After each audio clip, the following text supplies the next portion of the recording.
I spent 2 years taking care of Emma, the CEO who had been paralyzed. After she pulled through, the first thing she did was pop the question to her unforgettable first love, the guy who had bailed on her before. The media branded it as a heartwarming tale of unwavering love and the perfect reunion. I stared up at the huge screen in the plaza, quietly watching the live proposal, and then chucked the ring from my pocket into the trash. Finally, the debt I owed her was settled. People on the busy street paused their strolls, all eyes glued to the outdoor screens showing the live proposal.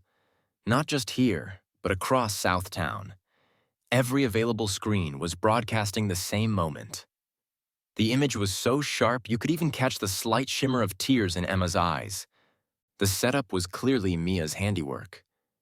In those final months of her recovery, she had been obsessed with designing this scene, even managing the fireworks display herself.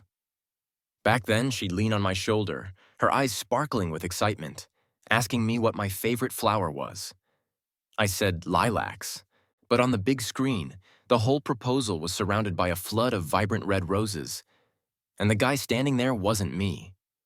It was Emma's ex, the top designer Lucas.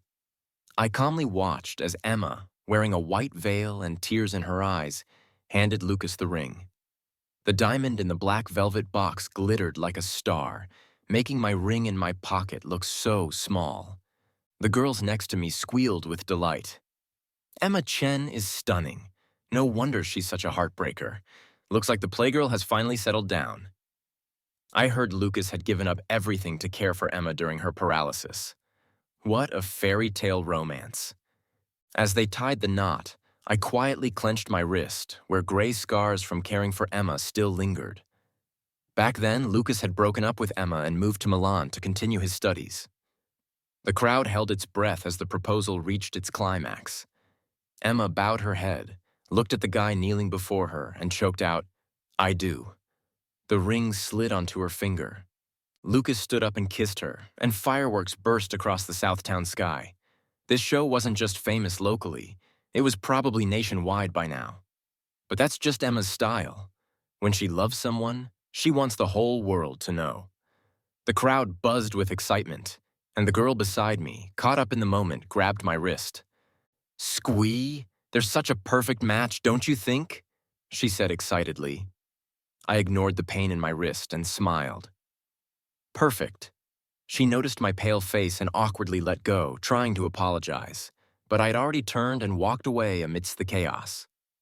On the giant screen behind me, the main characters were locked in a passionate kiss, and the crowd cheered and screamed for their love as fireworks lit up the sky. Suddenly, I stopped by a trash can. I crouched for a moment to catch my breath, then stood up and pulled out a dull ring from my pocket. The ring was ugly and too tight. Luckily, I had no reason to keep it anymore. I tossed the ring into the trash can, feeling more at peace than ever before. Not a single tear fell. From now on, the debt I owed to the Zhang family, the debt I owed to Emma, was finally repaid. I had been kicked out of the Chen Corporation. I used to have my own office, but now I couldn't even find a desk. The HR rep handed me a cardboard box. "All your stuff is here. Emma personally asked you to leave. You'll get your compensation, so it's best to go quickly." She was trying to be nice. I guess Emma's exact words were probably just to boot me out. With those indifferent, sly eyes, she probably didn't even think twice about it. I struggled to carry the box, and as I passed by my old office, I finally realized who the new occupant was. It had been turned into Lucas's lounge, with scattered design drafts all over. Photos of him and Emma, looking all cozy. Now it covered what used to be a meticulously planned schedule. I lowered my gaze. My knuckles widened as I gripped the edge of the box for a moment. But I quickly let go. Forget it. I was shoved and fell at the entrance of the company, making the cardboard box topple over. Its contents scattered all over the ground. There were too many people gathered here, and someone's high heel stepped on the back of my hand, causing a sharp pain. The swarming reporters and crowd all surged in one direction. I endured the pain and looked up, just in time to see Lucas walking arm in arm with Emma. He loves the spotlight. Even his hair was perfectly styled, But the woman next to him was even more dazzling, with her black hair and red lips. Emma doesn't like crowds like this. She turned her head slightly in annoyance, but still leaned into Lucas's embrace. The reporters blocked Lucas, thrusting microphones at him, and questions flew at him one after another. Mr. Wong, the talk of the town's proposal has dominated the internet for a week. As the leading man, what do you have to say? Lucas smiled. I'm really grateful that during the 2 years when Emma was at her lowest, I was the one by her side. Emma Chen, the eldest daughter of the Chen family, had always been on top of her game, standing at the peak. Only during the 2 years after her accident, when she was paralyzed, did she feel the world's coldness. No one was more qualified to say this than Lucas. He was the first to leave, leaving only me by Emma's side. Such an obvious lie, but Emma seemed pleased, not arguing and even indulging it. Emma lowered her eyes, smiling gently and helplessly. It was like a wildfire finally meeting a river, where it would stop. The camera flashes clicked continuously as entertainment reporters joyfully captured the moment of deep affection between the two. Emma suddenly turned her head. Her gaze was cold as she looked straight at me across the crowd. I quietly looked back at her, smiling faintly, feeling very at ease. She frowned subconsciously. Actually, I'm also very grateful that during those 2 years when she was at her lowest, I was the one who stayed by Emma's side. My debt of gratitude is fully repaid. The taxi I was waiting for took forever to arrive. I started feeling a bit dizzy and had a stomach ache, so I crouched by the roadside, holding my stomach. The hand that had been stepped on earlier was now red, swollen, and bleeding, hurting a lot. To Emma, Lucas is indeed something special. I've known Emma for a long time. She's been the Chen family's eldest daughter since she was a kid, and as she grew up, rumors surrounded her. But Lucas was the only boyfriend she publicly acknowledged. A rekindled romance makes sense. Suddenly, a car horn sounded in front of me. I instinctively looked up to see a black car stopping before me. The window slowly rolled down, revealing Emma's delicate face, her fingers tapping on the steering wheel, stomach hurting again. My eyelashes trembled slightly. She sneered, her eyes mocking and filled with disdain. Serves you right. I lowered my eyes. It felt like I was back 2 years ago, with Emma treating me the same way. Back then, she was just as harsh to me. She said that for someone like me, just being alive was already a blessing. Now I realized that her later tenderness was all an act. She was afraid that if I left, there would be no one to take care of her. I simply ignored her. I heard footsteps behind me and Lucas walked past me, getting into the passenger seat. Emma, I'm late. Those reporters were too persistent. I shouldn't have let you go ahead. You could have helped me fend them off. As Lucas fastened his seatbelt, he turned his head and saw me. His voice suddenly choked up, his face turning a little pale. He hurriedly urged, Emma, let's go. We're running late for the party. Emma unintentionally furrowed her brows. Enduring the pain, I looked up at Emma, estimating that this would be the last time I'd speak to her. I watched the engagement live stream. The scene was even more beautiful than the drafts Mia originally drew. Everything was perfect, except for the lack of lilacs. After thinking for a moment, I added, I wish you both a long and happy marriage. Emma's smile faded, and the hand resting on the window tightened suddenly, the veins showing white, as if she hadn't heard a blessing. That hand bore a wedding ring. I lowered my gaze, missing the look Emma gave me. Lucas was silent for a moment, then lowered his voice. Emma, it's getting late. Don't waste time on irrelevant people. A very soft voice came from above my head. Emma said, Ethan, don't regret this. She waited for a while, not getting a response. She sneered, started the engine again, and sped off. I looked up blankly, only able to see the tail of that black car. It was a bit like the way she used to race sports cars. Even if it's a blessing, as long as it comes from my mouth, Emma would be inexplicably angry. She's got issues, but I won't regret it. After waiting so long without a taxi in sight, I had resigned myself to my fate when my phone suddenly buzzed. A brief message popped up. "Where are you?" I hesitated for a moment before sending my location.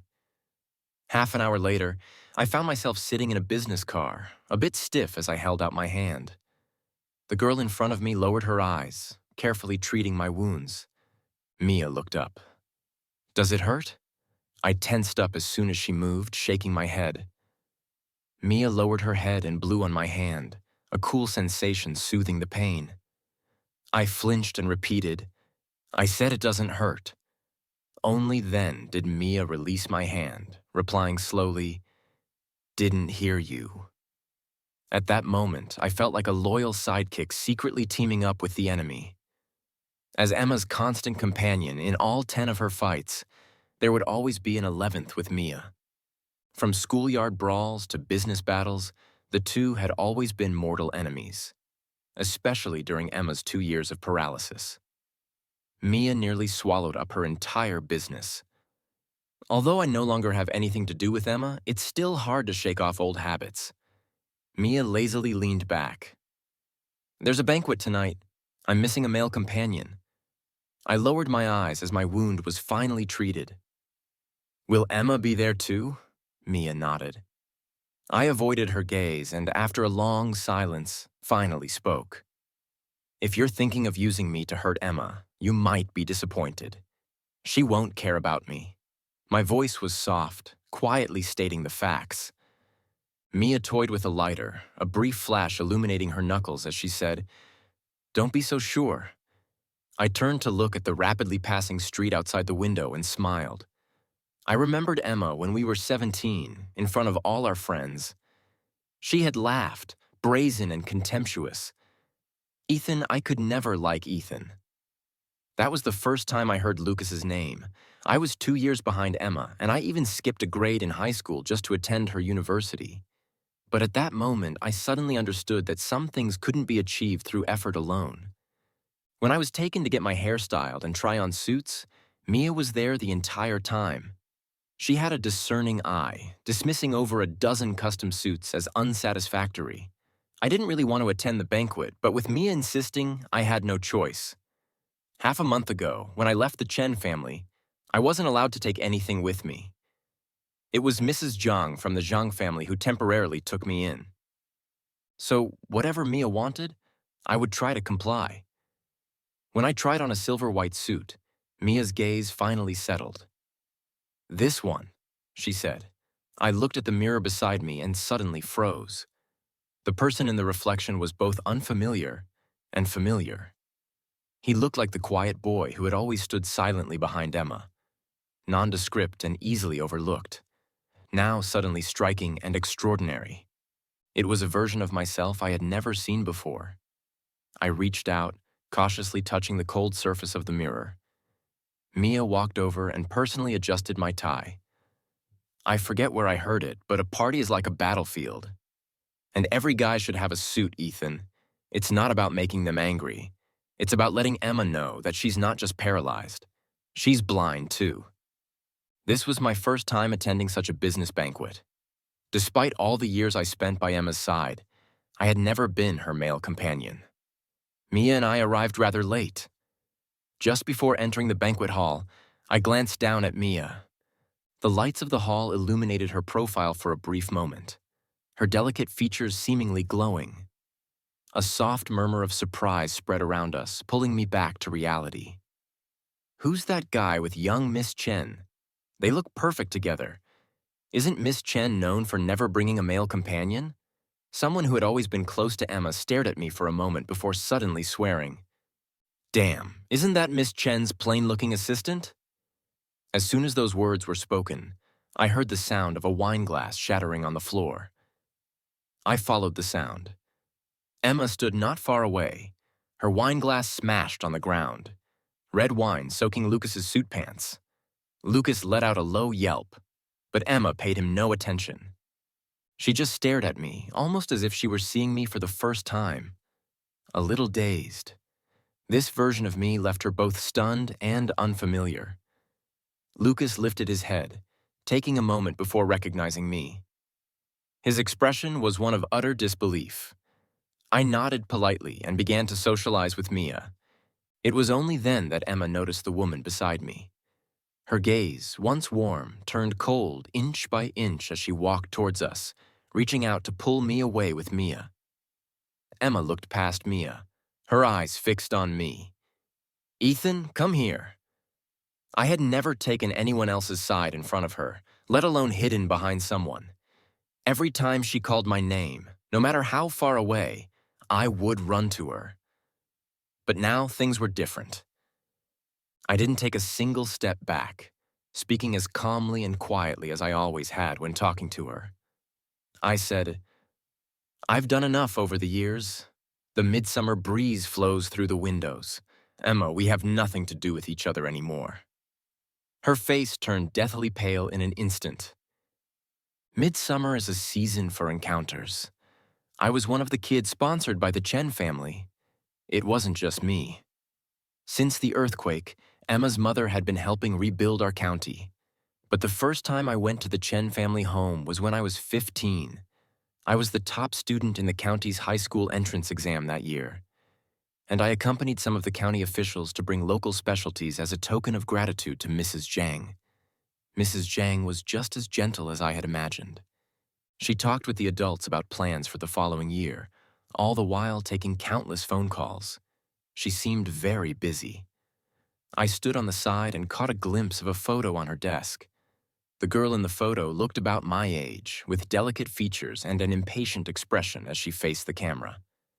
She had the rebellious air of a princess. The butler suddenly knocked on the door, his expression troubled. "Madam, the young miss has gone out racing motorcycles again." Mrs. Zhang, still busy, nodded absently. "Go bring her back." The butler looked even more troubled. It seemed like a difficult task.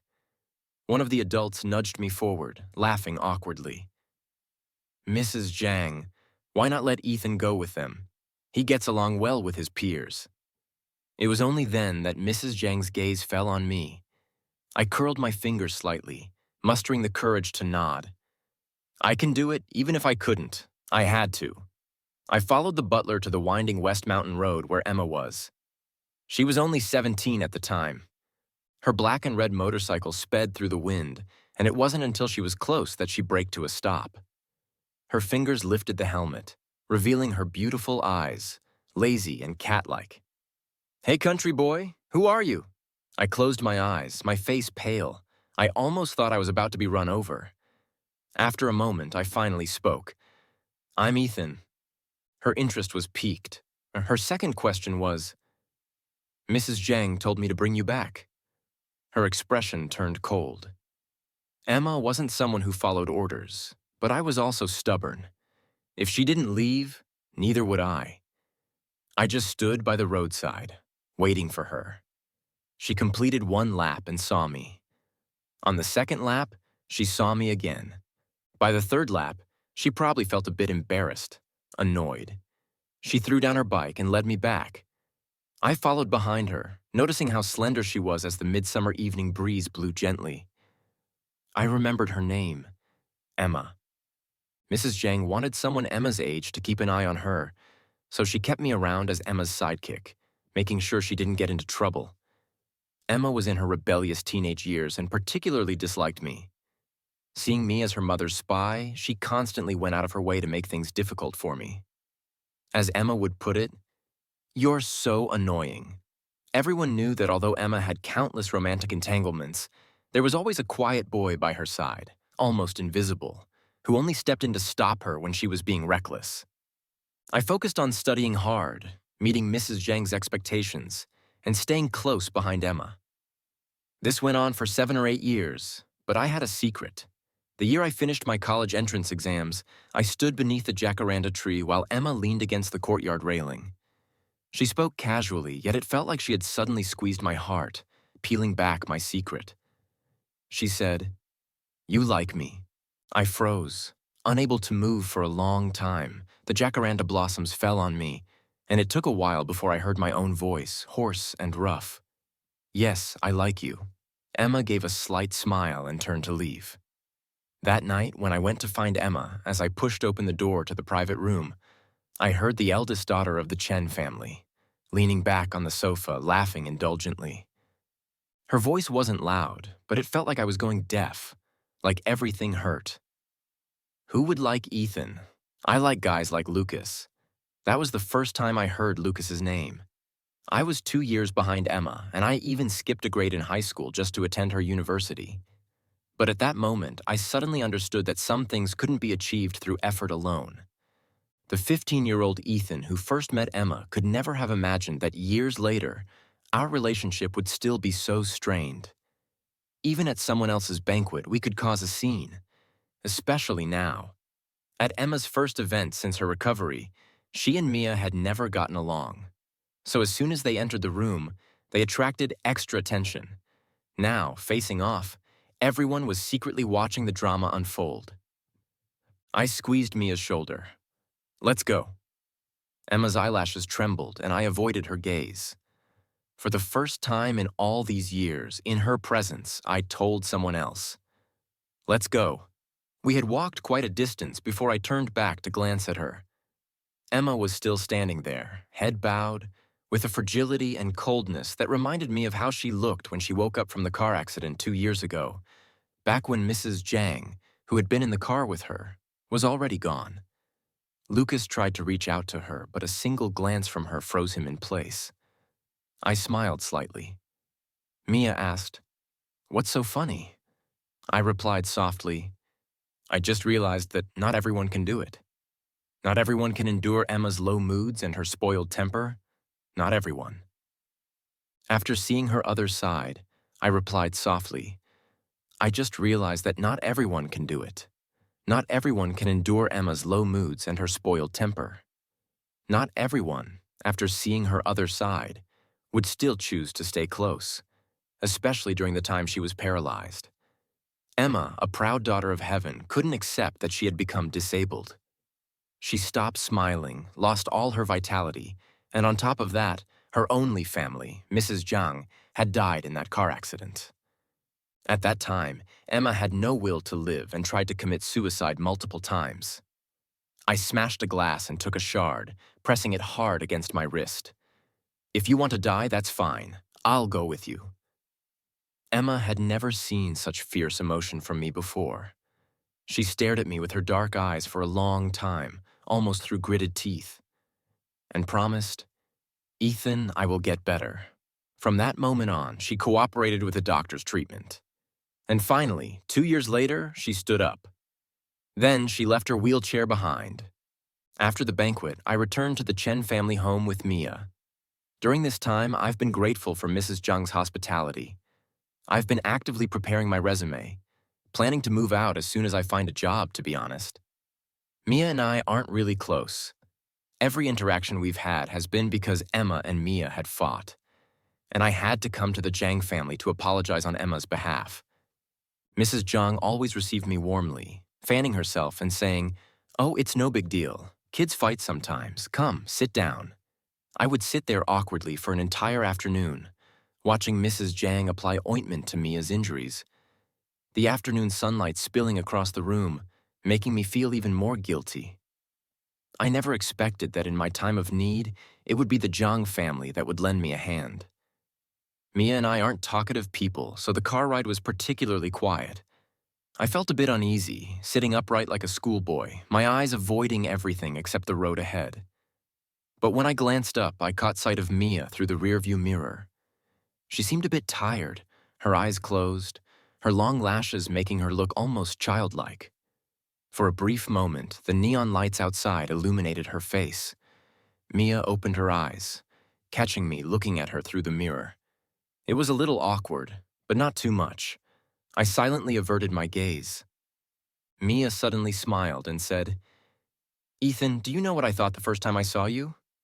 How could I forget? She had shouted it right in front of Emma. I nodded and said, "You asked me if I was blind. Otherwise, why would I follow Emma around?" Emma had been so angry that she fought with Mia again. Mia shook her head, then closed her eyes again.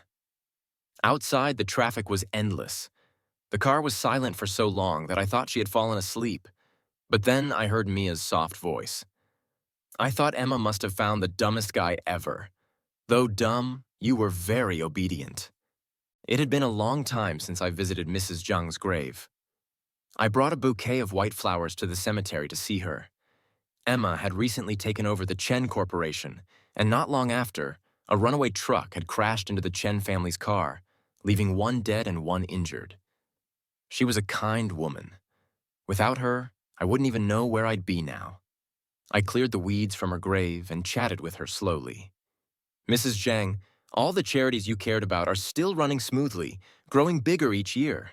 The foundation receives so many thank you letters they can barely fit in a room. I lowered my eyes, watching a drop of dew on the flowers about to fall. Emma's paralysis had healed, and she was just like she used to be. The Chen Corporation was back on track. She got engaged recently, and the media made a huge deal out of it, calling the engagement ceremony a once-in-a-century event. You'd know the groom too. It's Lucas, the guy Emma once brought home. They're very much in love, and everything seems to be moving in a good direction, except for me. After all these years, I'm still stuck in the same place, with no direction. The woman in the photo on the tombstone looked gentle, as if she had heard everything I said. I touched the photo. I've left the Chen Corporation. Would you blame me? Of course not. There was no answer. The cemetery was silent.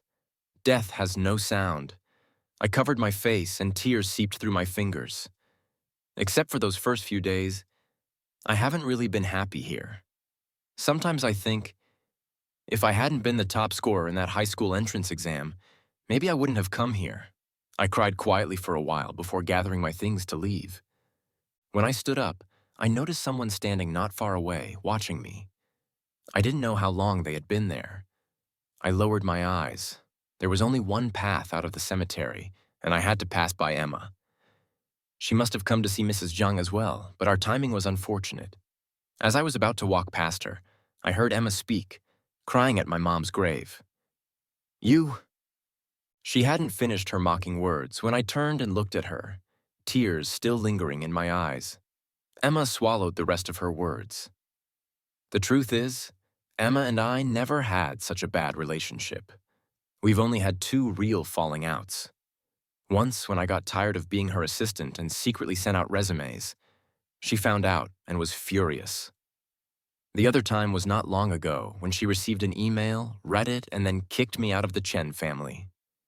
One happened before the car accident, the other after, 2 years apart, but I'm not as upset as I was back then. I just looked at her quietly and asked, on behalf of the boy I used to be, Emma, did you really think that because I never showed my emotions, I wouldn't feel hurt? Did you really think that no matter how much you messed around, I would always be like that 15-year-old boy following behind you? Emma pressed her lips together, her eyes dark, her hand hanging by her side, clenched and unclenched several times before tightening into a fist. Emma smirked sarcastically and said, Ethan, you'll never be able to pay it all back. You killed my mom. Who are you trying to fool? Even on my way back, my mind was still in a fog. Emma had thrown a final, chilling remark at me from her lofty perch. That car accident wasn't an accident. Guess who betrayed the Chen family? My inbox received an email. With trembling hands, I opened it. Inside were pieces of information gathered by Emma's people, all pointing to one conclusion. The car accident was deliberately caused. At the time, Mrs. Chen and Emma were on their way to sign a major contract, and their whereabouts had been kept absolutely confidential, except from me. I was the only one who knew. I was Emma's assistant and had grown up in the Chen family. They had always trusted me. Among the attachments was a photo of me meeting with someone from a rival company.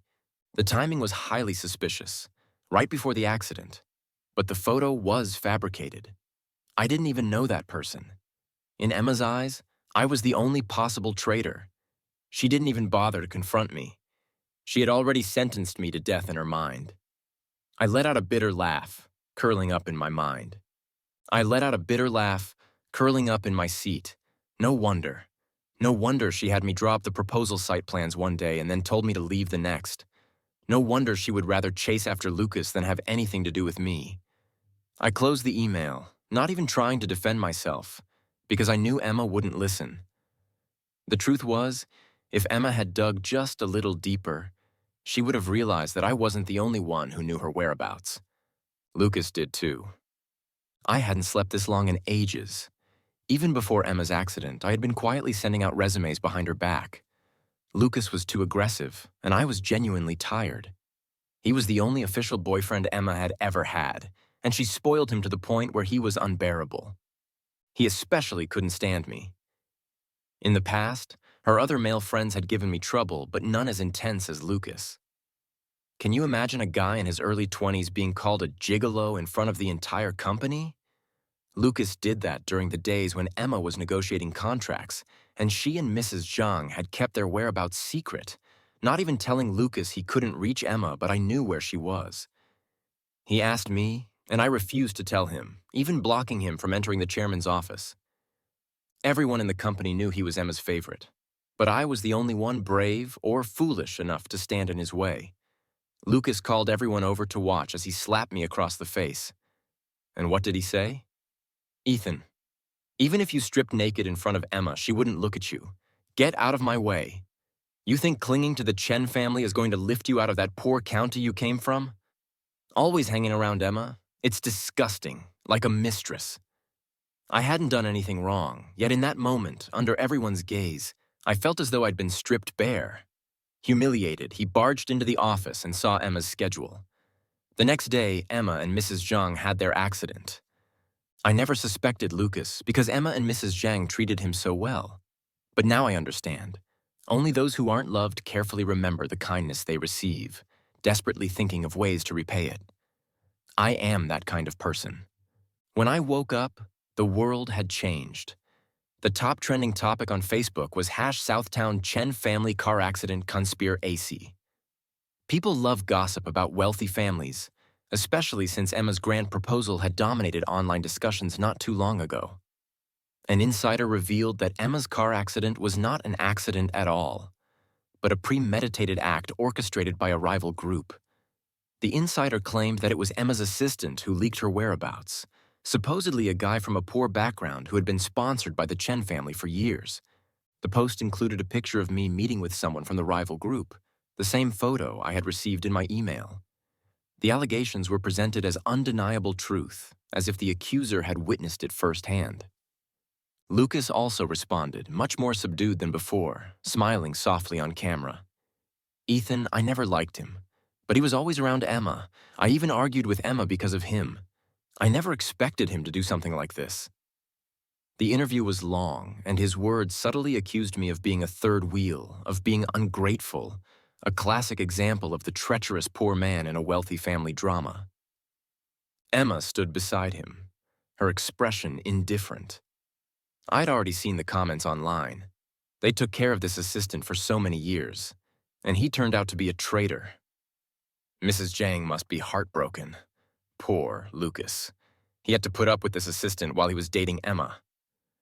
"Report him to the police already. He shouldn't get away with this." Who can dig up where this guy is now? What company would still hire him? I have to say, it's amazing that Lucas and Emma have made it this far. True love conquers all. Someone suddenly snatched the phone out of my hand.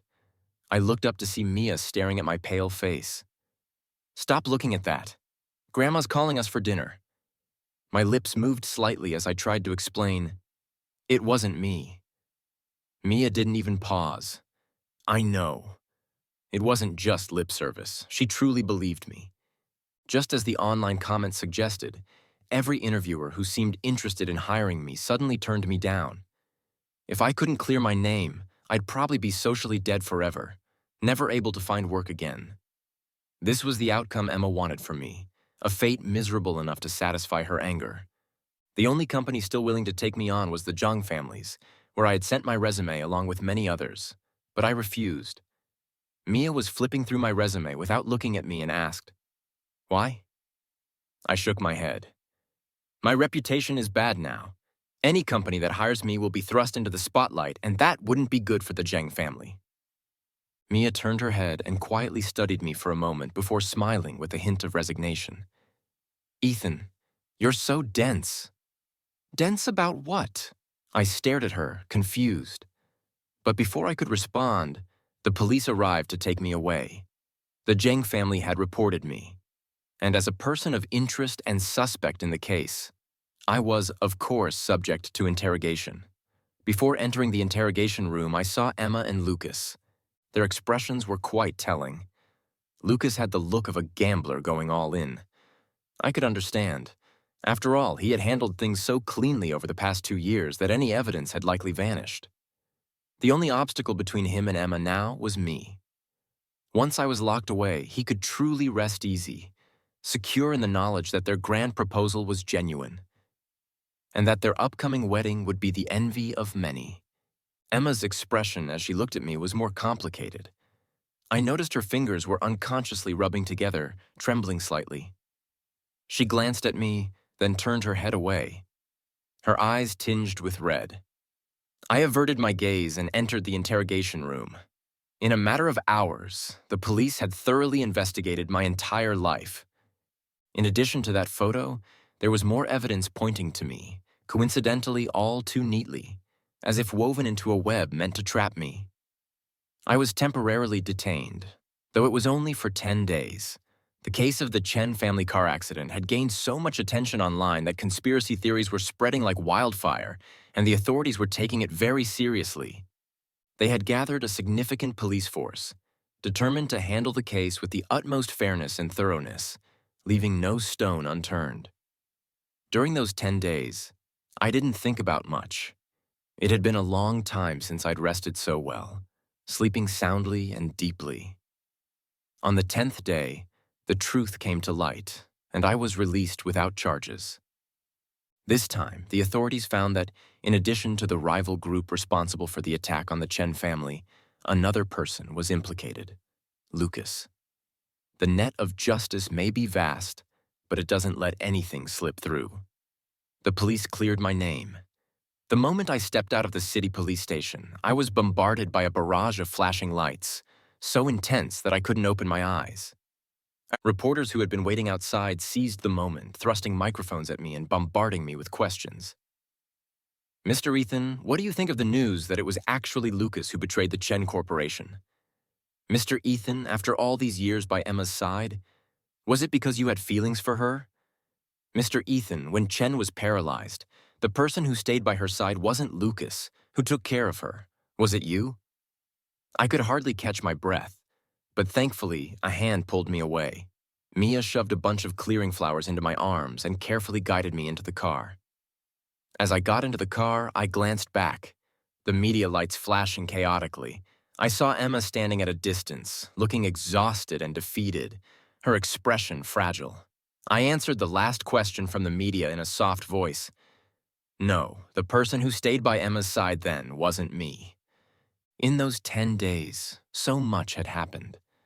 The internet had initially been filled with curses and death wishes for someone like me. But then the revelations began to pour in. The first ripple was caused by someone posting photos of Lucas in Milan, exposing the lies he had woven.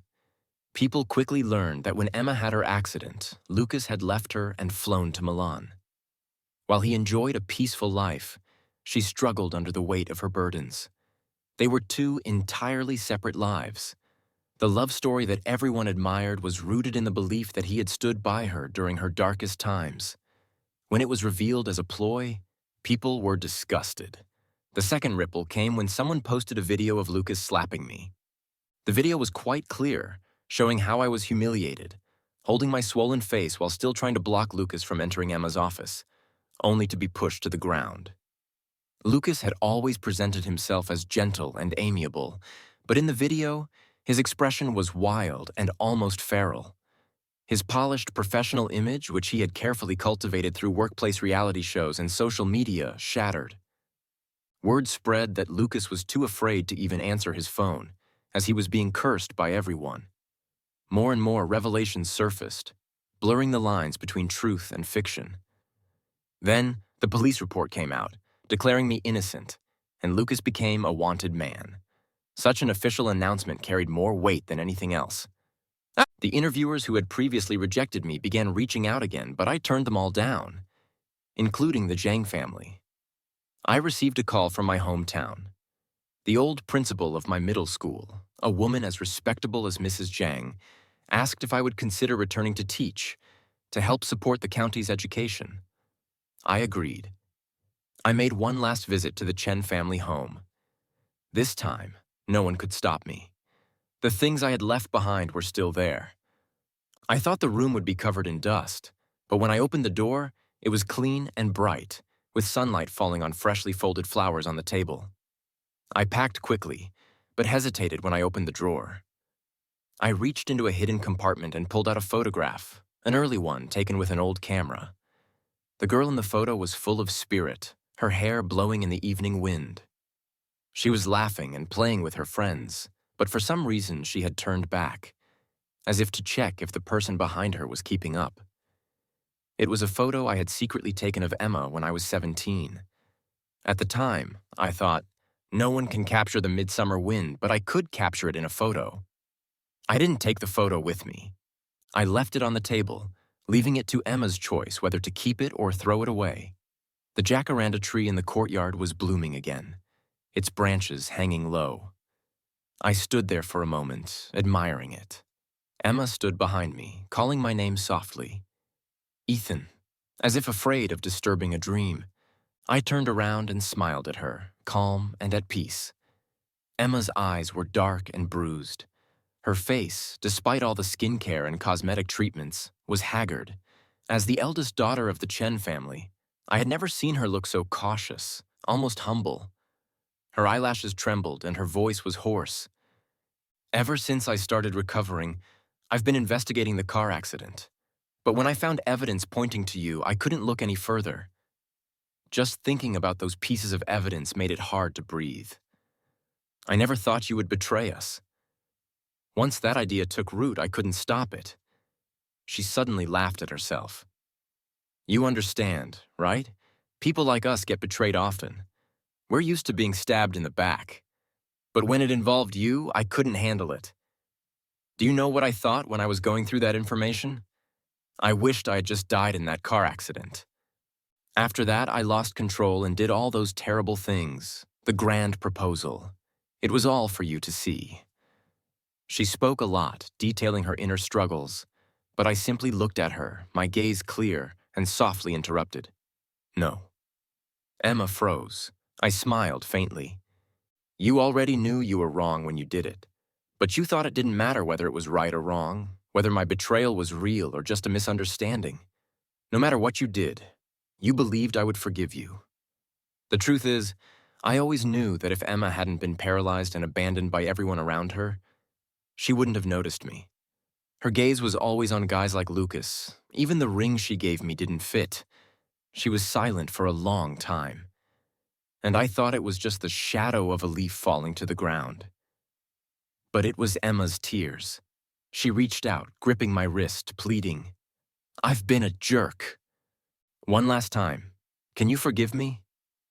The jacaranda tree cast its dappled light and shadow. I remembered a long time ago, when I was 17. Emma had leaned against the railing, smiling lazily. Ethan, do you like me? But now I thought for a moment, then gently pulled her hand away. I won't forgive you. She saw the grayish-brown scar on my wrist, her pupils dilating, her lips trembling, but she couldn't say a word. I spoke patiently, as if comforting a child. Emma, your life was saved by Mrs. Zhang in that car accident. You need to live well. The Chen Corporation was her life's work, and you need to protect it. I'm leaving here. Emma's face turned deathly pale, losing all color in that moment. It felt as though her heart had been hollowed out. Someone she had always taken for granted was leaving her for good. The midsummer wind never looks back. Recently, Southtown has been abuzz with turmoil. The once celebrated couple at the center of the grand proposal has now been branded as a scumbag and a disgrace. Lucas's wrongdoings have come to light, and Emma is seen as his accomplice. The Chen Corporation's stock has plummeted, and for some reason Emma crashed her car, breaking her leg, and is now confined to a wheelchair. I was on a bus back to the county when I received a message from Emma. She said, I'll repay everything I owe you. I casually blocked her number. I turned to look out the window, the scenery passing by in a blur. The glass of the bus window reflected the person next to me, Mia, who seemed to enjoy sleeping, now leaning back with her eyes closed. She's the CEO of a big company, yet she insisted on donating school supplies and even shared this bumpy bus ride with me. The bus swayed, and Mia's head rested on my shoulder, but she didn't wake up. I smiled softly, looking ahead at the changing scenery. I felt an unwavering certainty. I was about to embrace countless midsummers of my own.